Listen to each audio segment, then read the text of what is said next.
सात दीप नवखंड में सतगुरु फेंकी डोर।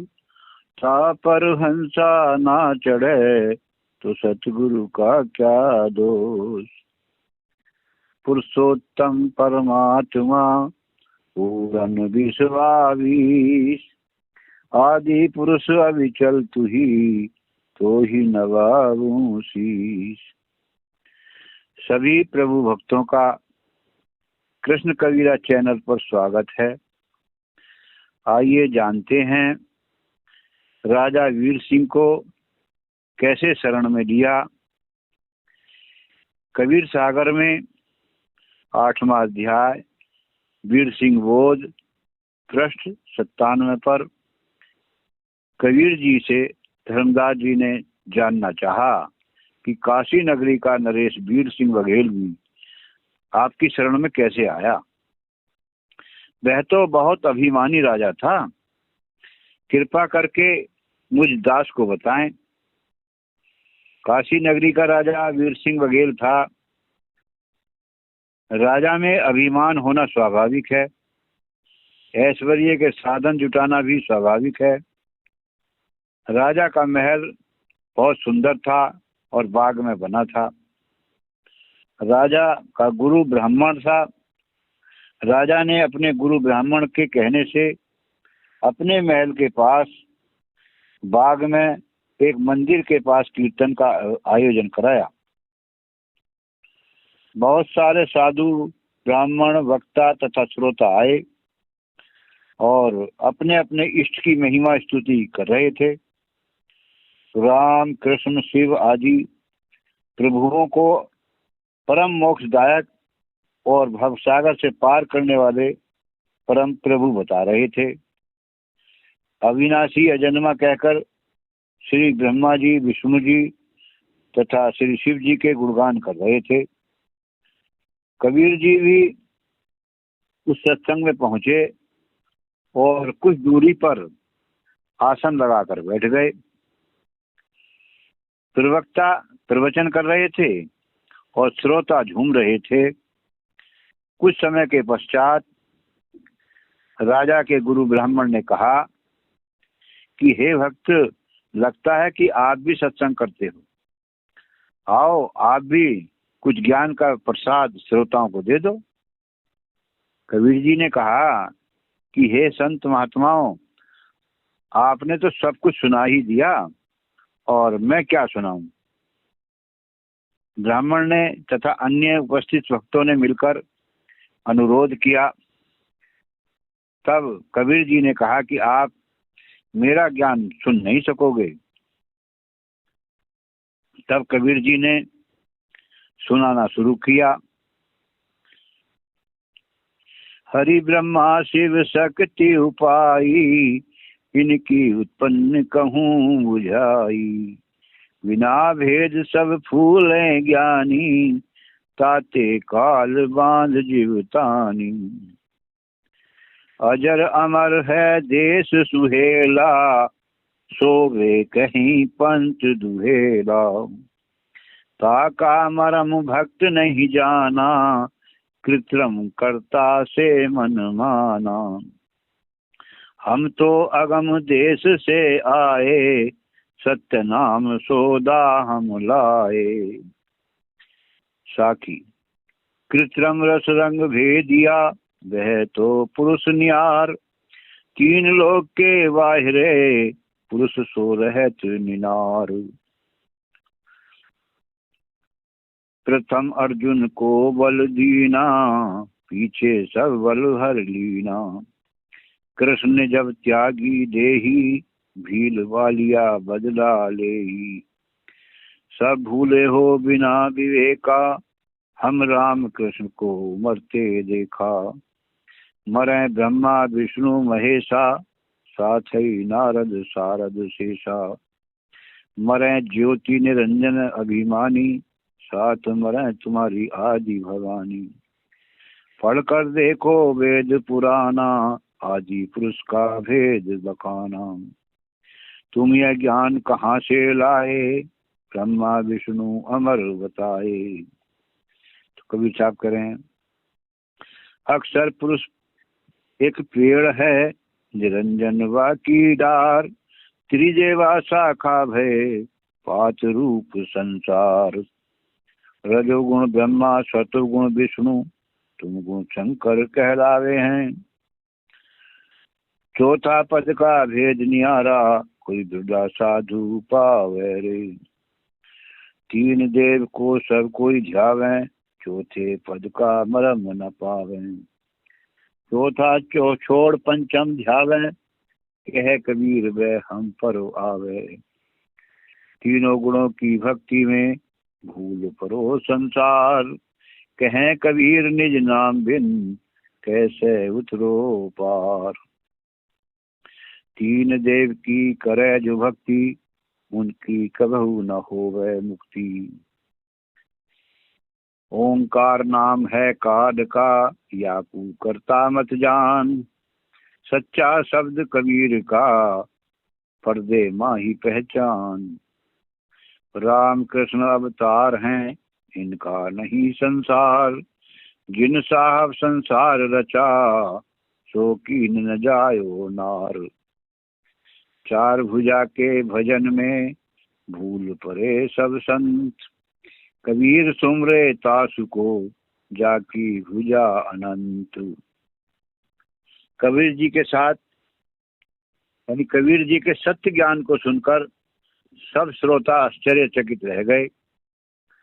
एक जो राजा का गुरु ब्राह्मण था, वह राजा के पास गया और राजा से कहा कि हे राजन, हम जिन ब्रह्मा विष्णु शिव को अविनाशी मानते हैं, कबीर उनको नाशवान कर रहा है और कहता है कि इनकी भक्ति करने से मुक्ति नहीं हो सकती।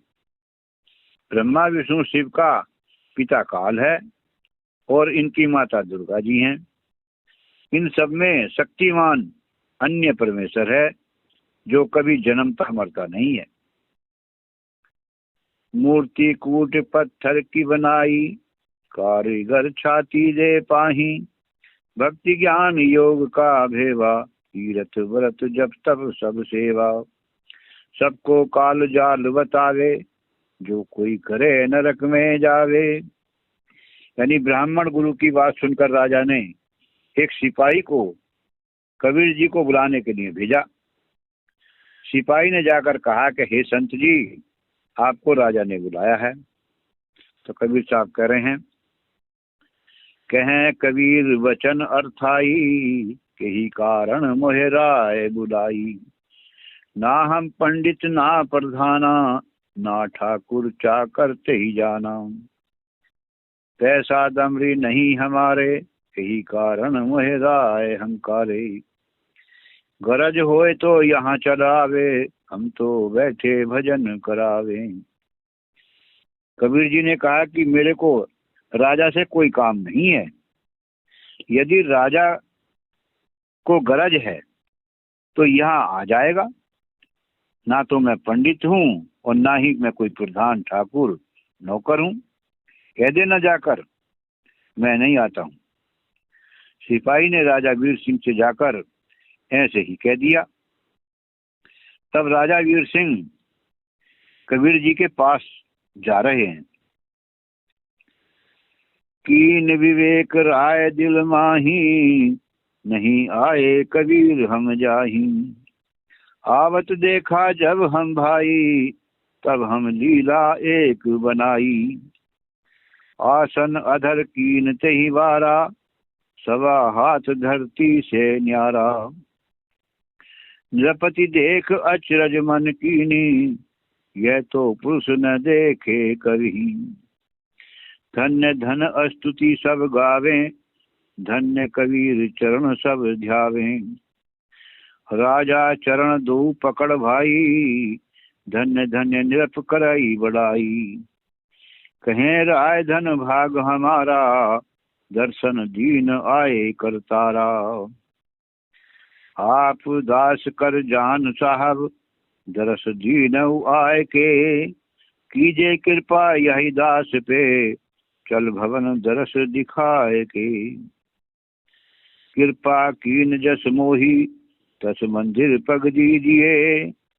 विनय करो प्रभु तो ही बेग विलंब न कीजिए।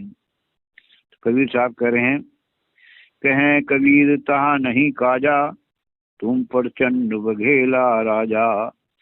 काम क्रोध मद लोभ बढ़ाई, रोम रोम अभिमान समाई। कंचन कलछा महल अटारी, कैसे शब्द गहन नर नारी।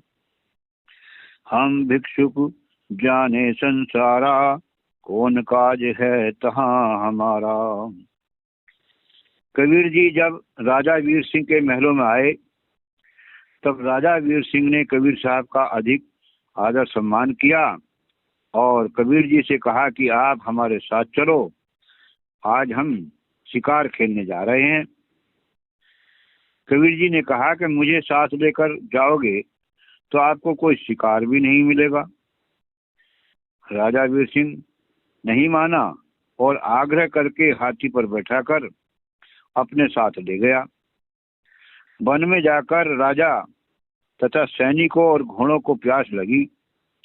सभी प्यास के कारण बेचैन हो गए। राजा ने इधर उधर सैनिकों से जल की खोज करवाई, लेकिन दूर दूर तक भी पानी का पता नहीं लगा। तब कबीर साहब जी ने राजा से कहा कि सामने वाली पहाड़ी पर सुंदर बाग है और मीठे जल का सरोवर है। राजा तथा सैनिकों ने कहा कि हम एक बार पहले आए थे, तब भी वहां पर कुछ नहीं था, लेकिन चलो फिर भी एक चलकर देख लेते हैं। राजा ने 2 घुड़सवारों को भेजा। उन्होंने जाकर देखा तो सुंदर बाग और सरोवर दोनों हैं। फिर सबको साथ लेकर वहां गए तो देखा वृक्ष फलों से लदे हुए हैं और मीठे जल का सरोवर था। सबने ही फल खाए और जल पिया। सभी ने कबीर जी के चरणों पर सिर झुकाया तथा दीक्षा के लिए विनती करी। कबीर जी ने कहा कि नगर में चलो, वहां पर दीक्षा दूंगा। उसके बाद राजा और सैनिकों ने मुड़कर देखा तो वहां पर न बाग था और न सरोवर था। राजा को आश्चर्य का ठिकाना न रहा। कबीर जी ने राजा से कहा कि आज के बाद शिकार नहीं करोगे।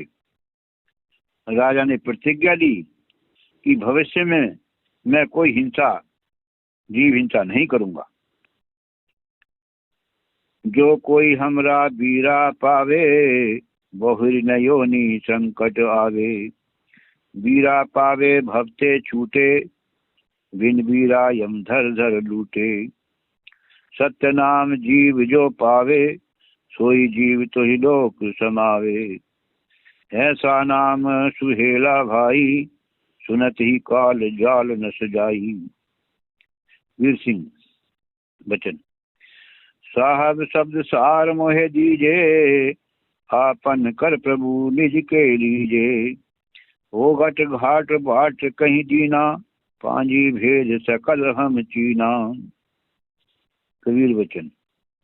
अजर नाम चौका विस्तारो, जही ते पुरुषा तरह तुम्हारो। गांव तुम्हारे ब्राह्मण जाति, धोती कीन बहुते भांति। बारी माही कपास लगाई, बहुत नेम से कात बनाई। सो धोती तुम राजा लाऊ, पाछे चौका जुगत बनाऊ। वीर सिंह। राजा कह ब्राह्मणी से बाता, तुम घर धोती एक रहाता। सो धोती हमको देहू, गांव ठोर तुम हमसे लेऊ। ब्राह्मणी करी। ब्राह्मणी कहे सुनो हो राऊ, धोती सुर तुई कौन बताऊ। हम घर सतगुरु कहें समझाई, धोती सुध हम गुरु के पाई। एक दिन कबीर जी अपने शिष्य वीर सिंह बघेल के महल में आए। राजा ने कबीर साहब जी का आदर सत्कार किया और सार नाम की दीक्षा के लिए प्रार्थना करी। कबीर जी ने कहा कि काशी शहर में एक ब्राह्मणी चंद्रप्रभा नाम की रहती है। उसने अपने हाथों से एक धोती बुनी है। उस धोती को राजा आप किसी कीमत पर भी लाओ, तब आपको सार नाम मिलेगा। इसलिए वीर सिंह राजा धोती लेने चल पड़ा। राजा ने धोती देने के लिए ब्राह्मणी चंद्रप्रभा से कहा। तब चंद्रप्रभा ने बताया कि यह धोती मैंने जगन्नाथ के लिए श्रद्धा से तैयार की है। मैं उनकी अमानत उनके चरणों में अर्पित करूंगी। राजा वीर सिंह ने कहा कि बहन, मेरा जीवन सार नाम के बिना अधूरा रह जाएगा। मैं आपको 5-7 गांव भी दे सकता हूं, लेकिन आप मुझे ये धोती दे दो। परंतु चंद्रप्रभा ने धोती नहीं दी। राजा उदास मन में लौट कर आया और कबीर जी से सारी बात बताई। तब कबीर साहब ने राजा वीर सिंह से कहा कि चंद्रप्रभा ब्राह्मणी की सुरक्षा के लिए 2 सिपाहियों को जगन्नाथ मंदिर के लिए रवाना कर दो। तब वीर सिंह ने 2 सिपाहियों को भेज दिया और जो कुछ चमत्कार वहां देखा वह सब आकर राजा वीर सिंह को बताया। वहां जाकर ब्राह्मणी ने चादर चढ़ाने के लिए जगन्नाथ के लिए जो गई, प्रस्थान किया, तो जगन्नाथ मंदिर में पहुंचकर वहां पर स्नान करके वह धोती मंदिर में अर्पित करी। वह धोती वहां से उड़कर मंदिर के आंगन में जा गिरी और आकाशवाणी हुई कि हे मूर्ख, यह धोती मैंने राजा वीर सिंह के द्वारा मंगाई थी। वहां तो धोती भेंटने की, यहाँ किस लिए लाई है? उस धोती को उठाकर ब्राह्मणी चंद्रप्रभा रोती हुई काशी में आकर कबीर जी की झोपड़ी पर गई। पता चला कि कबीर जी राजा वीर सिंह के राज दरबार में गए हैं। तब चंद्रप्रभा राजा वीर सिंह के यहाँ गई और कबीर साहब से अपनी गलती की क्षमा मांग ली। कबीर जी ने पूछा कि धोती साथ किस लिए लाई है? तब जो घटना जगन्नाथ के मंदिर में घटी थी सब विस्तार से बताई। तब राजा वीर सिंह को पूर्ण विश्वास हुआ और चंद्रप्रभा को भी ज्ञान हुआ कि कबीर साहब ही पूर्ण परमेश्वर हैं। इस प्रकार राजा वीर सिंह को बोध हुआ और राजा का अहंकार को समाप्त करके भक्ति मार्ग पर लगाया। संतों ने भी बताया कि मनुष्य जीवन बड़े भाग से मिला है, सब योनियों में श्रेष्ठ है, लेकिन गुरु के बिना सूना है, अर्थात अधूरा है। बिना गुरु के मुक्ति नहीं मिल सकती और सब कार्य भी निष्फल हैं। ऐसा वेद शास्त्रों में बताया है कि गुरु बिन माला फेरता, गुरु बिन करता दान, गुरु बिन सब निष्फल गया, गावहीं वेद पुराण। तो कह रहे हैं, भजन के माध्यम से समझा रहे हैं, और सूना मनुष्य शरीर प्यारे गुरु बिना, सूना मनुष्य शरीर प्यारे गुरु बिना, तरवर सूना डार पात बिन, हृदय सूना ज्ञान सार बिन, तरवर सूना डार पात बिन, हृदय सूना ज्ञान सार बिन, ताल सुना बिन नीर प्यारे गुरु बिना, ताल सुना बिन नीर प्यारे गुरु बिना, सूना मनुष्य शरीर प्यारे गुरु बिना। मात पिता सुत बांधव नारी, ये सब हैं स्वार्थ की यारी, माते पिता सुत बांधव नारी। ये सब हैं स्वार्थ की यारी, और कौन बंधावे धीर प्यारे गुरु बिना। कौन बंधावे धीर प्यारे गुरु बिना। सूना मनुष्य शरीर प्यारे गुरु बिना। पढ़ पढ़ पंडित जोर लगाया, नहीं भूत मन बस में आया। पढ़ पढ़ पंडित जोर लगाया, नहीं भूत मन बस में आया। लाख करो तदवीर प्यारे गुरु बिना। लाख करो तदवीर प्यारे गुरु बिना। सूना मनुष्य शरीर प्यारे गुरु बिना। बड़े बड़े योद्धा जग में हो गए, लड़े लड़ाई उम्र खो गए। बड़े बड़े योद्धा जग में हो गए, लड़े लड़ाई उम्र खो गए। नहीं लगा निशान तीर प्यारे गुरु बिना। नहीं लगा निशान तीर प्यारे गुरु बिना। सूना मनुष्य शरीर प्यारे गुरु बिना। राज नशे में राजा भारी, मेरी मेरी प्रजा सारी। राज नशे में राजा भारी, मेरी मेरी प्रजा सारी।